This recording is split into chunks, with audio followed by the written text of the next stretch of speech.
You're welcome to Business Simplified. I am Freedom, and I'll be taking you through all those business studies topics that you feel are not easy to understand, and you're going to break them one by one. I hope we shall have a wonderful journey, and please subscribe to my YouTube channel. Today, we are going to discuss the economic importance and the relative importance of economic sectors. First of all, it's important to note that in every country, there are three economic sectors. That is the primary sector, the secondary sector, and the tertiary sector. The primary sector deals with the extraction of raw materials. If you look at activities like mining, farming, fishing, all those belong to the primary sector. Secondary sector, here we have the processing of raw materials into finished products. So if you look at manufacturing industries, construction companies, refining, all that belongs to the secondary sector. And lastly, the tertiary sector, that is about provision of services, healthcare, education, laundry, communication, tourism. It all involves the tertiary sector.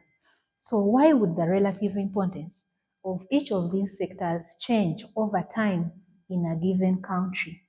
First of all, if you're going to determine which sector is relatively more important than the other in a country, you look at two things: the percentage of people employed by that very sector and the contribution of a sector to the total national production of a country. So why does the relative importance of any sector change in a given country over time? These are the reasons. Number one is exhaustion of natural resources. As natural resources get depleted, countries or governments will always find a way to substitute, or they'll always find a way to get jobs for the people who have been employed in the primary sector. And of course, it means they'll end up getting them jobs in the secondary sector or the tertiary sector. The second point is improvements in incomes. The more money people have, the more they will demand for services. The third point is demographics. Demographics looks at the population in a country, the age structure of the population in a country. Younger people are energetic enough, and so they will be employed by the primary sector or the secondary sector.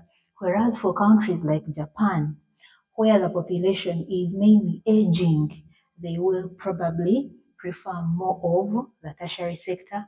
And so, in such countries, the relative importance of the tertiary sector is relatively higher than that of the primary sector and the secondary sector. The other point is globalization.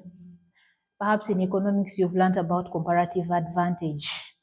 If you look at developing countries, they perform better in agriculture. For example, coffee. If a country like mine, Uganda, was to compete in producing industrial products, it would probably not do well on the international market.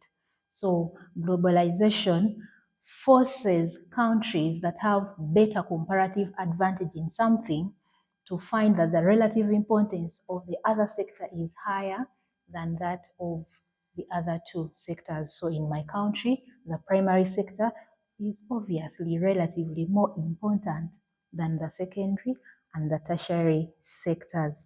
The other point is technological advancements. As technologies improve, more people will be employed in the tertiary sector, AI, robotics, and so on. And then lastly is education levels.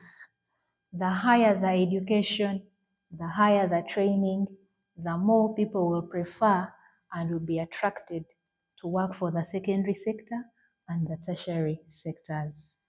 I hope you've learned something from the video. Do not forget to subscribe, like, and share. See you.